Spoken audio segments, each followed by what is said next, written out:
You can open your Bible to Genesis chapter 28. Genesis chapter 28. I have changed the title of the sermon from what's in the bulletin. I don't know if anyone really pays attention to that, but I create the sermon title usually midway through the week, and often by the end of the week I think to myself, no, that's not a very good title. So I'm using the one that you see there on the screen, The Blessed Assurance of Jacob's Ladder. Now, maybe that's an odd title to you, but I trust it'll have some more meaning as we get going. A few years ago, back at Buena Park, we noticed we were having some problems with the steeple. It was deteriorating very, very quickly, and we found out why. It's because termites were having a feast on it. They'd even taken bites out of the cross up on the top. And we joked that we believed in the old rugged cross, but that this was just a little bit too far. So we toyed around with rebuilding it ourselves. We got estimates for replacing it. I have frightening pictures of my 80-plus-year-old father-in-law on a ladder on top of the steeple trying to figure out what to do with it. We finally decided to explore replacements, and then I learned a word that I'd never known before: steeplejack. Guys who climb, well, they could be gals too, who climb really, really big heights. Steeplejack, it's like other words like that, lumberjack. And the jack is just a laborer. A skipjack is someone who skipped the early days of training and got into their profession. And then there's a jackboot. That's a soldier, just a common soldier who's booted up. And steeplejack, people who scale steeples, towers, high buildings. Well, it turns out that a steeplejack is not just a common worker, though. That's one of those jobs where you want to have someone who really knows what they're doing. You need a crackerjack if you want a steeplejack. It's no easy work. Lots of training, lots of nerve. Some spires and stairs go really, really, really high. But we're going to be looking at a passage this morning which mentions a height that no steeplejack would ever be able to scale himself. A structure not even made by man, something made instead by the Lord. And it's something that Jacob saw, and also, along with it, that he heard, that brought him great encouragement.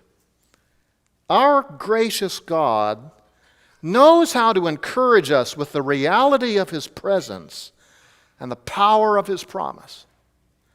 I've been preaching through select parts of the book of Genesis, and you know that if you're with us the last couple of weeks, we studied the story of Isaac and Rebekah having their twin boys, Esau and Jacob, and how from the very, very beginning, even before the beginning, before they're born, they're wrestling with each other in the womb. And we saw one of the early sad conflicts as Jacob tricked his brother Esau, taking advantage of Esau's selfish, lustful bent to get him to give him his birthright. Now we come to another story. I'm skipping over chapters 26 and 27. I'll be overviewing that in the evening study tonight. We come to a text that is so pivotal in the life of Jacob. It is, in fact, a story that pivots back to things that have happened already, and one that looks forward to things that will happen over the next 10 chapters or so. It all involves the appearance of God at the place he would name Bethel. It looks back to all the harm that had happened between the brothers and the thievery and trickery of Jacob and why he had to run away, and looks forward to the hopes of the future and a new family that the Lord would give him despite his sin and his selfishness. I'd like us to read together Genesis 28, verses 10 to 22. We'll be studying about half of these verses this morning, but let's read the entirety today. Verse 10 of Genesis 28. Then Jacob departed from Beersheba and went to Haran. He came to a certain place and spent the night there because the sun had set. And he took one of the stones of the place and put it under his head and lay down in that place. He had a dream, and behold, a ladder was set on the earth with its top reaching to heaven.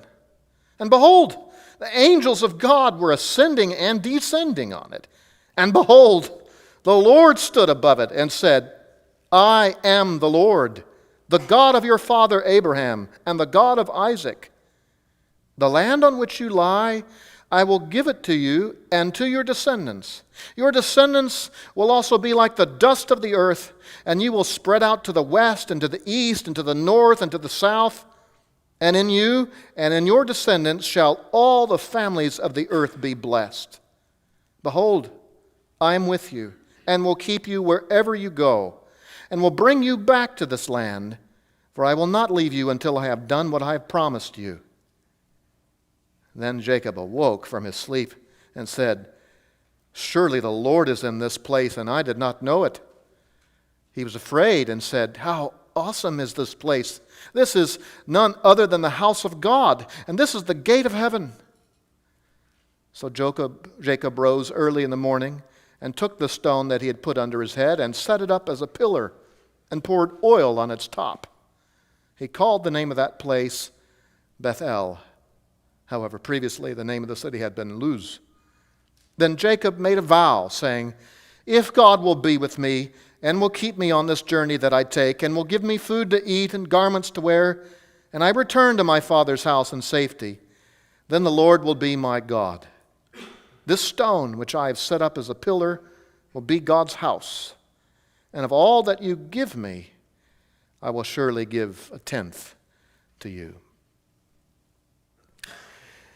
This is one of two great encounters that Jacob will have with God in the course of his life. There are 7 times that God will speak to him, but this one and another one in chapter 32, when he wrestles with the angel of the Lord, are so pivotal in his life. This story introduces to us what will become of this sacred ground. It will become a very special place throughout all the period of the patriarchs and even going on into Israel's history. This is a story, as Alan Ross says, that tells us how a place became a shrine, how a stone became an altar, how a fugitive became a pilgrim, and how God in His grace revealed Himself to Jacob in that place. Our gracious God knows how to encourage us with the reality of His presence and the power of His promise. Let me preview for you what we'll be looking at this morning. We'll look firstly at the discouraging voyage that Jacob goes on, and then the encouraging vision, followed by an encouraging voice. And next week we'll look at the excited devotion that Jacob makes in response to it all. Now let's look at the first of those that I mentioned. It begins in verses 10 and 11. The discouraging voyage away from the promise. And I want to speak firstly about the context that this story sits in. The relationship between Jacob and Esau was, of course, sketchy from the start. Jacob, you remember, latched on to Esau's heel in the womb, trying to keep him from coming out first. And he spent the next couple decades trying to keep Esau from being first. In their teens or 20s, as we saw last week, Jacob swindled his brother out of the lion's share of the inheritance. And then in their 40s, when Isaac was near death, this is chapter 27, Jacob deceives Isaac into giving the fatherly blessing to him instead of to Esau. Now, there was a sovereign plan at work. The Lord had declared that the younger would be greater than the older, but the Lord did not inspire Jacob to sin so selfishly. And that last act, that last work of treachery by Jacob was the final straw. And in a chapter that is full of some of the greatest pathos in the book of Genesis, as Esau begs his father to give him another blessing, Esau resolves instead to kill his brother. And their mother counsels Jacob to leave the land, convinces Isaac to go along with it, and Isaac at the beginning of chapter 29 blesses his boy as he leaves. Esau, in verses 6 through 9 of chapter 28, is still trying to win back his father's favor. He notices that, he's told his son to leave so he can get a wife away from the Canaanites, and so Esau marries some more women who are non-Canaanites, trying to win over his father's approval.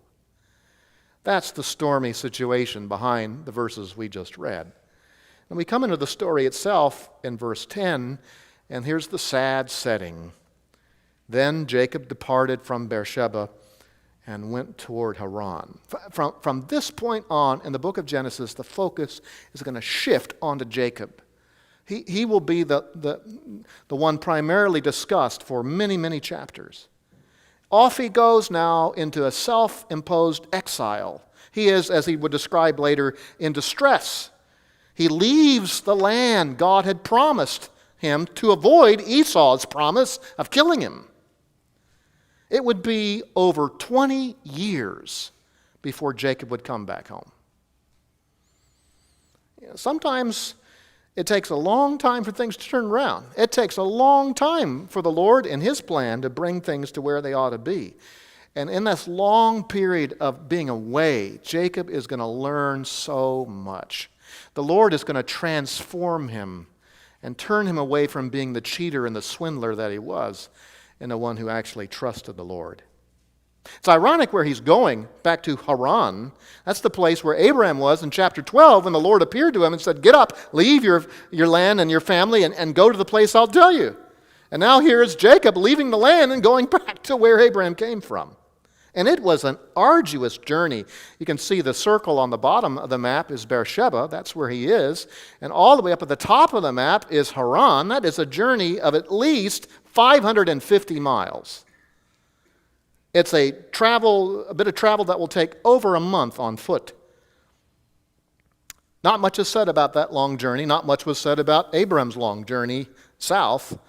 But here on Jacob's journey north, there is one day, one night really, the events before and after that are highlighted. He has come up to Bethel, as he would name it later. That's some 60 miles north of Beersheba. That's a 3-day journey. Remember, Abraham and Isaac made a 3-day journey just 6 miles south of there to Moriah.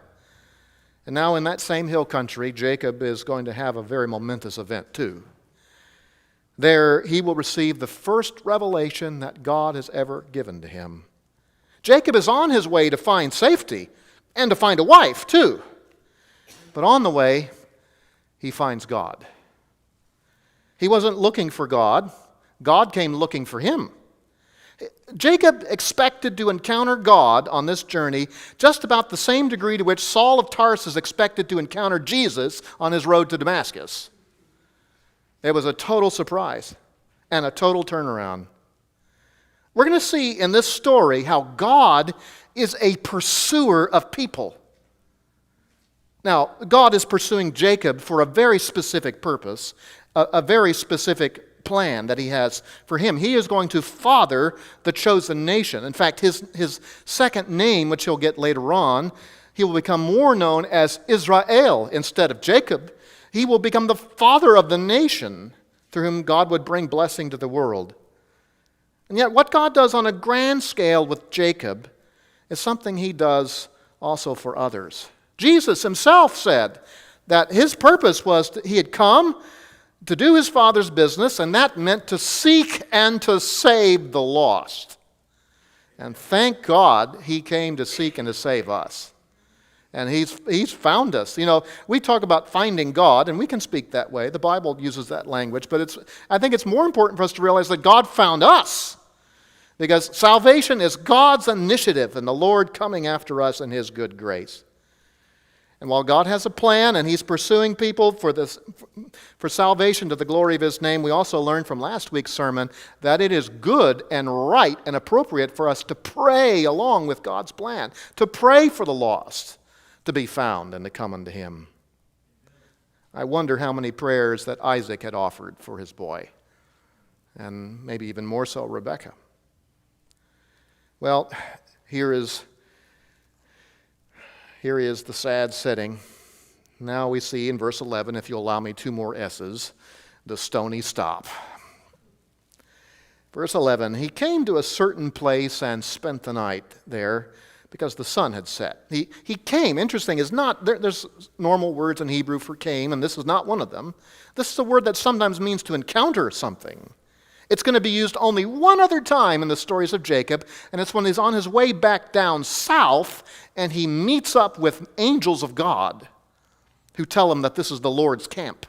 And it's there, shortly after that, he will wrestle with the angel of the Lord.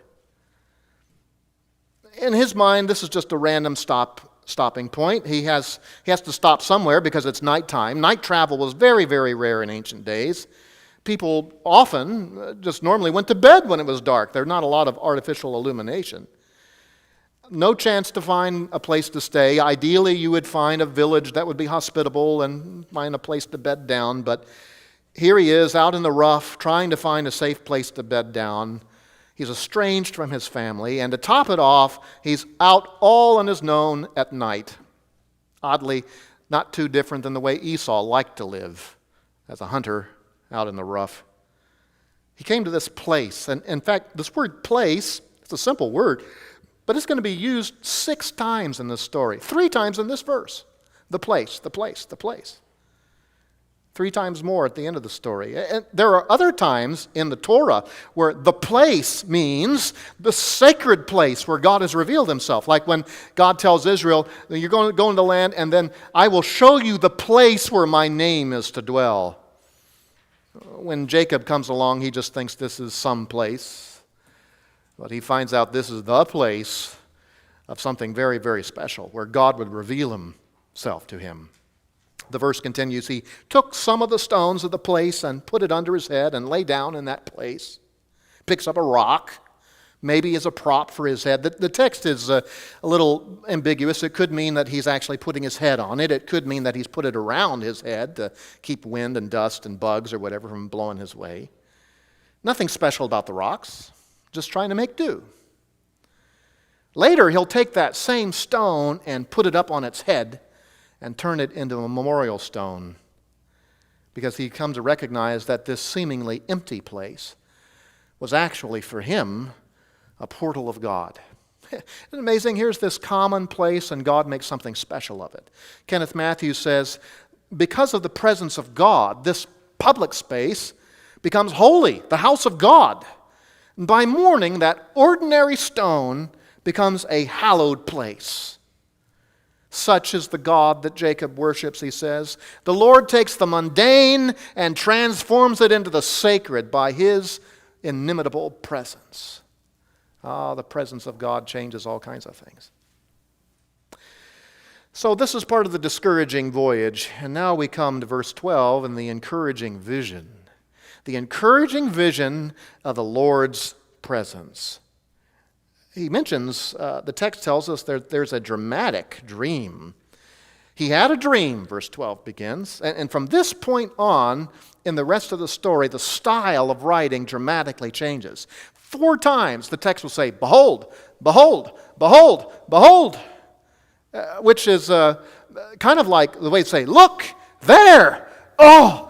It's that sort of gaspy sort of shock at something that's being presented. It's the language of the uplifted arm and the open mouth. He's in shock. And this dramatic dream has firstly the stairway to heaven, as he'll call it later on. And behold, a ladder was set on the earth with its top reaching to heaven. Jacob was all alone, but he had no idea that in another realm very much was going on. This word ladder is the only place in the Bible where it's used. It's been popular for many centuries to depict it, in fact, as a ladder. And artists have struggled to try to figure out what on earth this looked like. This is one of dozens of classical photos and etchings, drawings and etchings and paintings that I found. Here are some angels doing their best to be steeplejacks going up this sculpted ladder. But the word actually doesn't have to mean ladder. It can also mean a staircase or a ramp even. And might it be that what Jacob is thinking of, what Jacob saw was something more like that? This is a reconstruction of a ziggurat. Something not too different from the last time steps up to heaven were mentioned in the book of Genesis. The Tower of Babel. Remember that? Chapter 11. Man's effort to get up to the sacred place. Those were very impressive structures. Maybe it is that Jacob doesn't see the whole structure of the house of God. He just sees the steps. The Tower of Babel was a human effort to get up to God, but here's a vision of God's path down to the earth. God does have a way to get to him, you know. And the whole story of the Bible is God's staircase, as it were.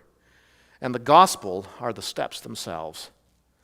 The gospel is God's path for us to get to him. Jesus famously said, I am the way, the truth, and the life.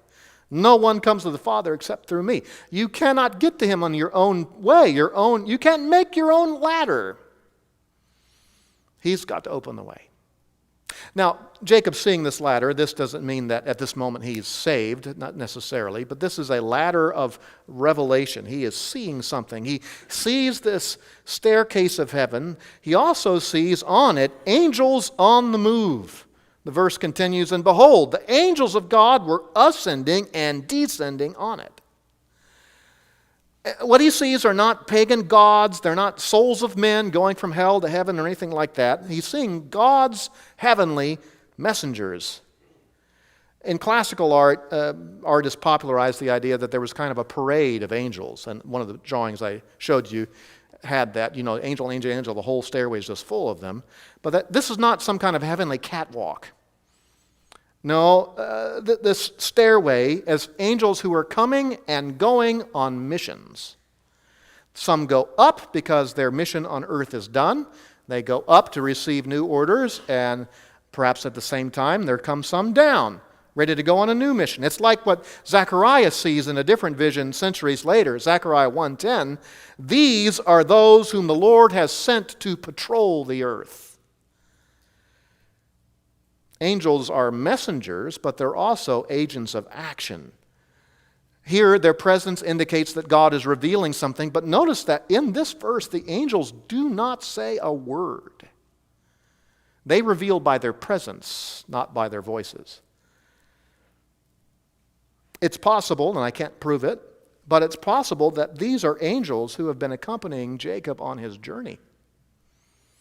We know in the book of Daniel that the Lord has appointed certain angels to oversee certain regions and actual nations, Daniel tells us. Perhaps there are regions within the land that some have watched Jacob up to a certain point, and now others come to watch him as well as he's leaving the promised land and going into a foreign land. We'll say a little more about the significance of this ladder in a little bit, but notice the last part of the vision is that God is over it all. Verse 13, and behold, the Lord God stood above it. Here's the high point of the vision. It's God himself. He sees not just visions, not just angels moving on the stairway, but the Lord himself.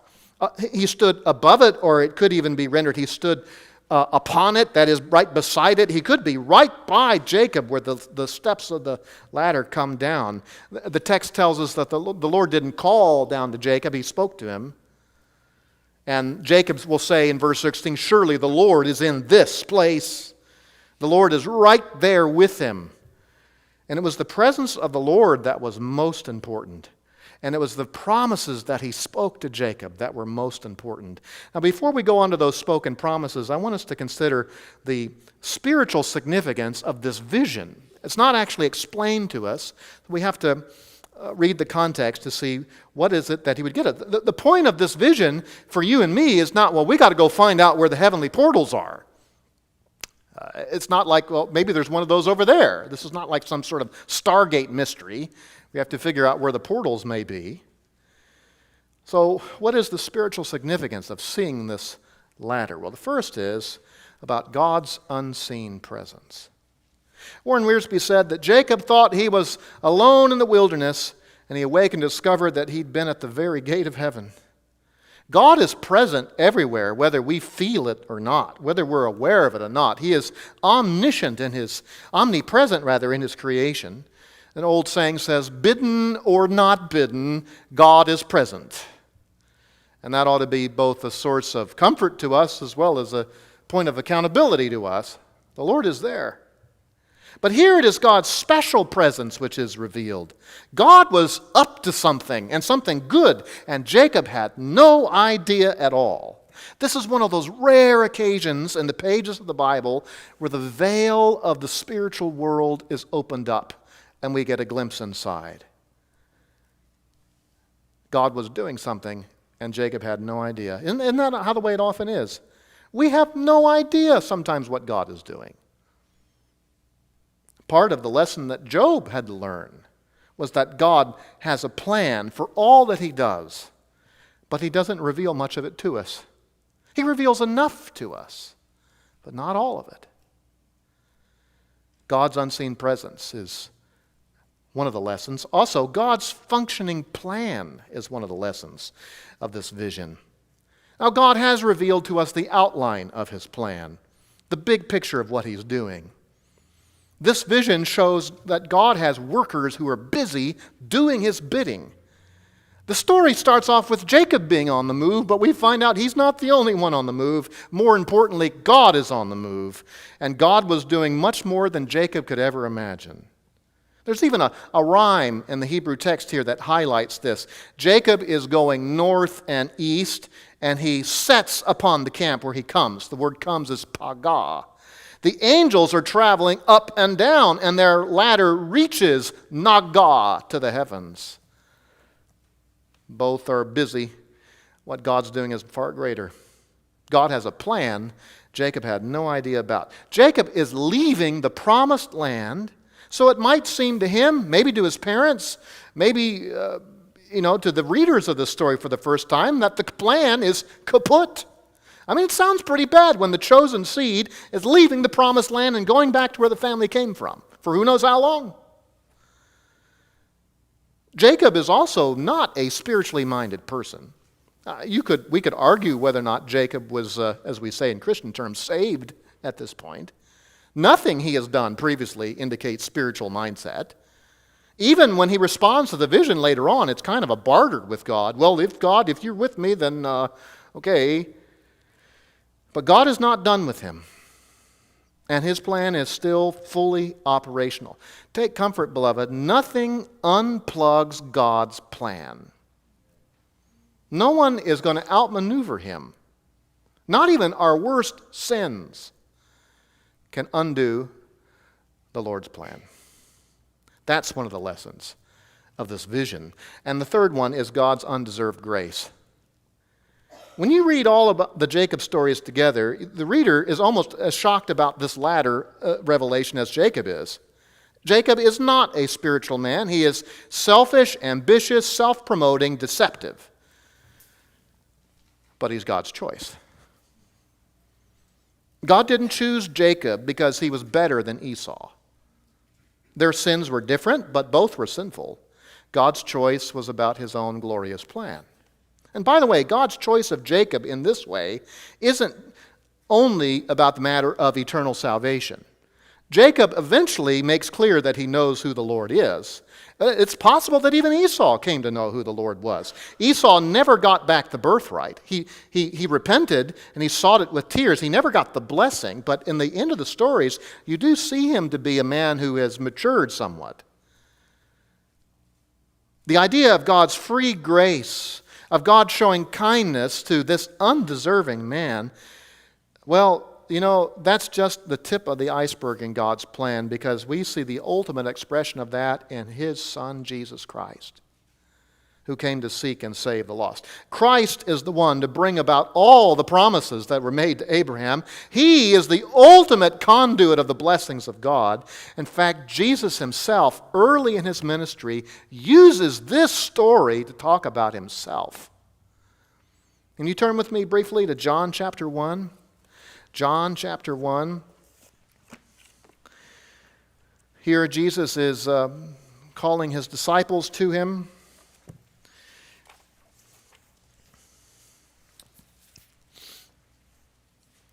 At the end of the chapter,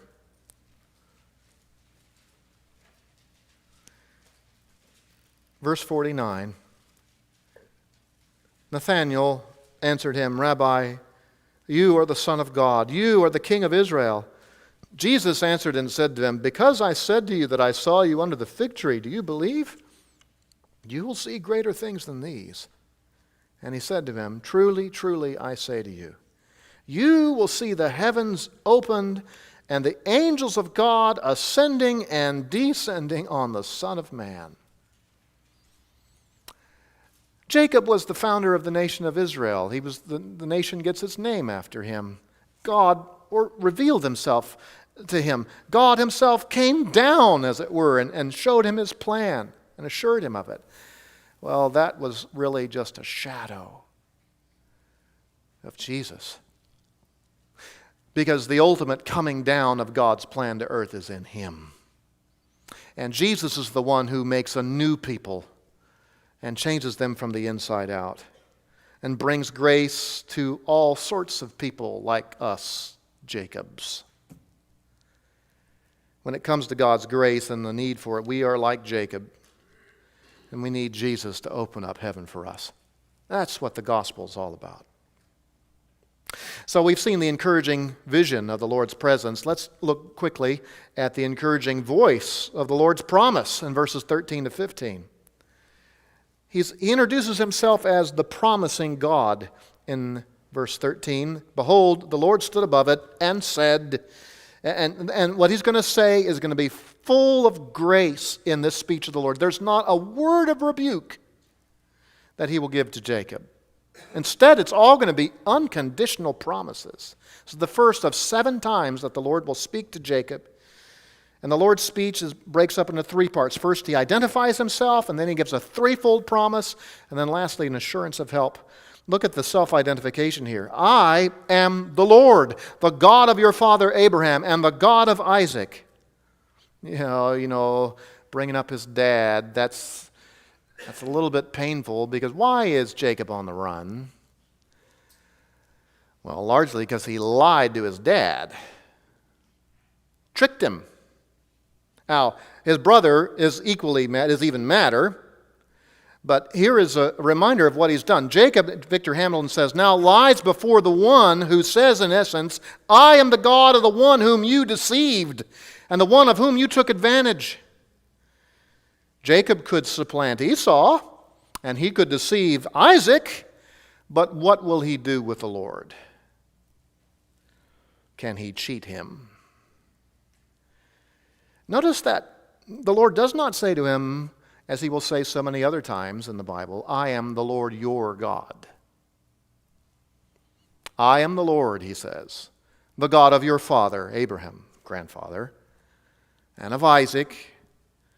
And then nothing is said about his relationship to Jacob. It's almost as if we wonder, and what about you? It's not clear yet if Jacob will claim him as his God. Nonetheless, God takes the initiative to extend the promise to him. How good it is that God takes the initiative in coming after us. As the Psalms say, and as Romans repeats it, there is none who seeks after God. That means on his terms. No, but thank God he comes searching for us. We're all a bunch of Jacobites, aren't we? Well, the promising God is the first part of this encouraging voice. And then there's the promised land in the middle of verse 13. The land on which you lie, I will give it to you and to your descendants. This is very much the wording like what he said to Abraham repeatedly. The land on which you lie, not just here in this plot, but all the land connected to it. The promise of the land is so crucial. It's being repeated again and again. God is promising, in essence, to reestablish his presence in the earth, to make a new people by which he will make himself known. And it's not just a promised land, it's also a promised nation. Verse 14, your descendants will also be like the dust of the earth, and you will spread out to the west and the east and the north and the south. Notice there's a promise here, he's going to have descendants. The 40-something-year-old single man with no kids, who's running for his life. His situation's almost less promising than Abraham's was. But he'll have descendants who will one day populate and possess the land in all directions. Like the dust. Here it's not a bad thing to get rid of, it's just plentiful. There's no shortage of dirt on the good earth, is there? And God foretells that his descendants will multiply and grow to an uncountable host. And through them, he will make himself known, and that leads us to the next part of the promised blessing. And in you and in your descendants shall all the families of the earth be blessed. Here's the end game of all of this. All the nations are going to be brought into blessing in some way. And as the Bible continues, God's plan becomes clearer and clearer that it will be one descendant in particular from Jacob and Isaac and Abraham who will bring about the fullness of blessing. Jesus is bringing the promise of life to all who come to him, whether they be Jew or Gentile. And he'll come again to bring to the sons of Israel into a saving experience of God who keeps his promises. One last part of the promise in verse 15, the promised presence. Behold, I am with you and will keep you wherever you go and will bring you back to this land. For I will not leave you until I have done what I have promised you. 6 times he says there, I'm going to be with you, wherever you go. 6 things the Lord promises he'll do for Jacob. What encouraging words for someone who's about to be exiled. I will keep you wherever you go indicates that he is going to be hopping around a bit. I will bring you back to this land affirms that not only are good things going to happen in the future, but you do have to leave now. If you stay, you will die. You must go. But he gets a promise of returning before he even leaves. And the same thing happened for Israel in Moses' day. The Lord told them, and when you break this covenant and are brought out of this land, I will bring you back and make a new covenant with you. This is totally undeserved grace, and it has a profound impact on Jacob. In the short run, he's shaken and starts to think more seriously about God. He makes a vow, which we'll look at next week. But later on, he will look back to this event as a life-transforming event. He'll say to his extended family in chapter 35, verses 2 and 3, Jacob said to his household and to all who were with them, put away the foreign gods which are among you, and purify yourselves, and change your garments, and let us arise and go up to Bethel, and I will make an altar there to God, who answered me in the day of my distress, and has been with me wherever I have gone. Our gracious God knows how to encourage us with the reality of his presence and the power of his promise. This passage has stretched the imagination of artists for millennia. It's also inspired a lot of songs and poems. Today, as we close, we'll consider a well-known hymn that was based off of this story in part, written by Fanny Crosby, the blind gospel songwriter of the 1800s. Her hymns, though she was blind, are famous for their descriptions of perception.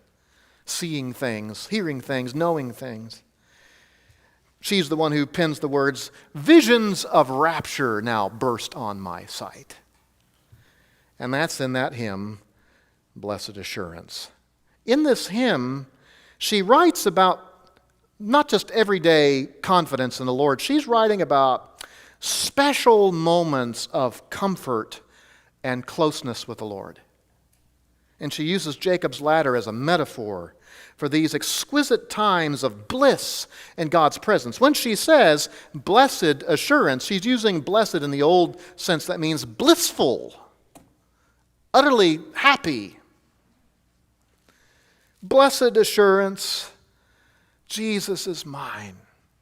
Oh, what a foretaste of glory divine. I'm an heir of salvation, a purchase of God, born of his Spirit, washed in his blood. And in another stanza, continuing on about these moments of special closeness and assurance, perfect submission, perfect delight. Visions of rapture now burst on my sight. Angels descending bring from above echoes of mercy, whispers of love.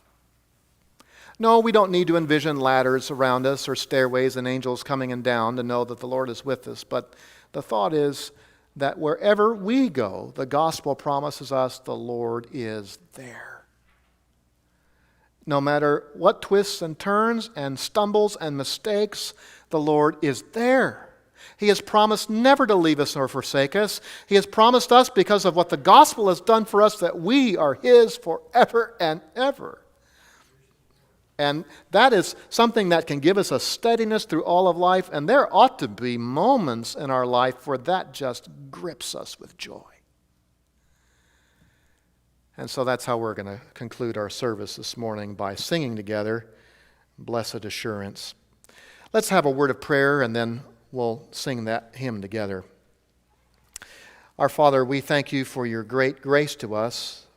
We, like Jacob, are undeserving of your kindness and mercy, and yet you have sought us, and you have found us through your Son, and have given us new life. And in the gospel, you give us assurances that you have a great plan for us that will result in everlasting glory, and all along the way, that you will be present with us and aiding us in the work that you've called us to do in the work of the gospel.